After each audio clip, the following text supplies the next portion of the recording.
Hello, beautiful people. I hope you are well. Shangingomeni here, and today I just want to take a bit of time to talk about this man called Stan Matabata, okay? And talk about the ANC and how the future actually looks for them, really, honestly. Now, who is Stan Matabata? Chopo! Stan Matabata. He is an ANC leader, my people. A very high Limpopo ANC leader who has been the premier of Limpopo for the past 11 years, if not mistaken. He's a big person in the ANC, actually. If you wanted to actually put it in English, you'd say he's a long-standing member. That's how we would refer to him in actual fact. So this is the man who was the premier before Poppy Ramutuba became the premier last year. So his tenure ended last year in June 2024, and then Poppy took over from him, okay?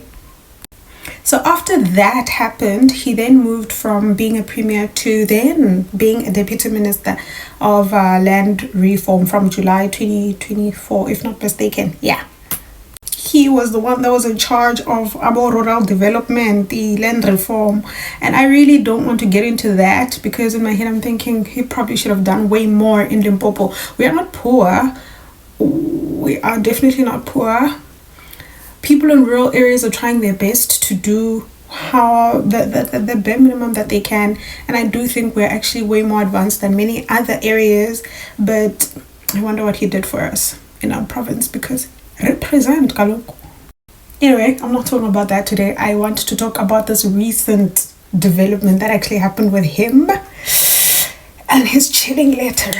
So now this man has actually served as the provincial chairperson, my people, in Limpopo for a while, and actually he was part of this struggle in the anti-apartheid activism, and he is obviously a long-standing member of the ANC. I would push it to say he's actually probably a friend of Ramaphosa because they're both from Limpopo. This is important information for you to understand why it's a huge deal that he actually wrote that letter. It's important, okay? The man has actually been a member of the ANC's military wing, Umkhonto weSizwe, and he was also part of the United Democratic Front, okay? He also happened to have held various roles in the civil service in South Africa as an ambassador to Ukraine before becoming a premier. So that is a big thing. He is a leader and a leader of note. He has experience in high places. Now, the reason why I think it's important for me to talk about him is because this that happened recently is very newsworthy for South Africans, and I think we must take it into consideration because it's something we must think about, okay? So Stan Matabata basically recently published a letter that was actually saying the fact that he is no longer going to be part of this entire drama of Limpopo and the ANC from a leadership perspective, simply because of what has been happening apparently in the Vembe and Waterberg municipalities. He does not want to associate himself with what is actually happening or what has previously happened, which is interesting because I'm not so sure if he's saying Poppy is actually doing wrong, bad things. And remember that there was information just recently about Poppy having to have been given, allegedly been given a contract of a whole lot of money. I must look for it. A whole lot of money that she did not even deserve, apparently. I'm just sad because I really like her. If it's true, I'll be very sad because I think she does work. Anyway, Stan Matabata decides, you know what? I am not liking what's going on in the ANC and therefore I am quitting. He quits as captain, I will say, in this position of the ANC party in Limpopo. So he, my people, has recently resigned as the ANC's provincial leader in Limpopo, okay? This is definitely not a normal retirement, and I'm repeatedly saying it's not a normal retirement because he reportedly said he was leaving because of an unethical or an un-ANC behavior that has been happening within the party. This is actually a very huge deal. It's a problem because it has a top leader saying the fact that the party is actually messed up. Not just messed up because people are talking about it. No, messed up from the inside out. It is messed up and he sees the messing up and therefore he thinks he cannot be part of what is messed up. He's better. He has morals. He has values according to him, and therefore the ANC is messed up.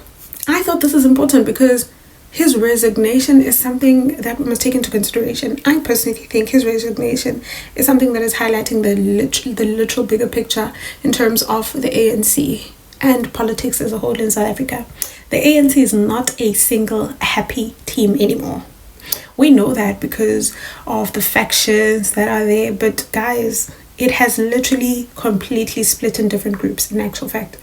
And there are fightings, man. There are people that are fighting with each other for power and for positions, obviously, because I would personally say it's because it's actually the last days and they don't know how they're going to maneuver this particular part of not being in the majority, having a majority vote, and they want to grab as much as possible so they do not look at the past and think, oh my goodness, why did we not grab everything we could in the time that we had? That's my thought.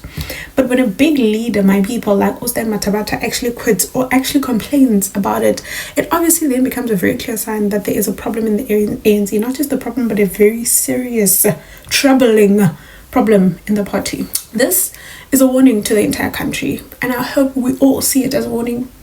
I really hope we all see it as a warning, because the ANC is the party that has run South Africa for the last 30 years. We all know that. But when they are fighting amongst themselves, it makes people, well, me too, as a citizen, worry about whether they are going to properly run the country. And we all know that they have been slacking a lot with regards to being able to run the country, and it shows a lack of trust, honestly, and a lack of stability, which will obviously affect the economy and service delivery in this current matter. But what does it mean for the ANC? Does it mean it's finished? Does it mean it's not? It still has a potential. It still has a chance. It probably does. But here's a big question that I think every single person must think of. It's not the end yet, right? But it is a huge shift. And the reason why I'm saying it's a huge shift is because for the first time ever, in the 2024 elections, as we all know, the ANC lost its outright majority. They had to team up with other parties to create and to form the GNU, my people. This is a massive change on its own. It's like they actually lost so many fans, and they're yet to still continue losing so many fans. I don't want to talk about this current thing that is happening with the 121 files that have been moved and not moved, and Professor Kachalia and Masimula and the president and this, but it's a lot of things that are going wrong and very wrong currently for the ANC and for the leadership. All I'm saying is it simply does show the fact that there's a problem. The problems are getting worse. The issue that Matabata is actually pointing out is based on infighting. People fighting with amongst each other in the same place, looking for positions, meaning nothing they do is definitely going to be thinking about us, the citizens. It's just going to be about themselves and who can win that position and have it and eat the money that they need to eat for whichever other time, which is sad, because at this current point, this is what politics actually is. A time where we really truly see the greed of people who are in leadership, not for us, but for themselves and for the enrichment of their families and for generations to come. The point is, the competition is getting stronger.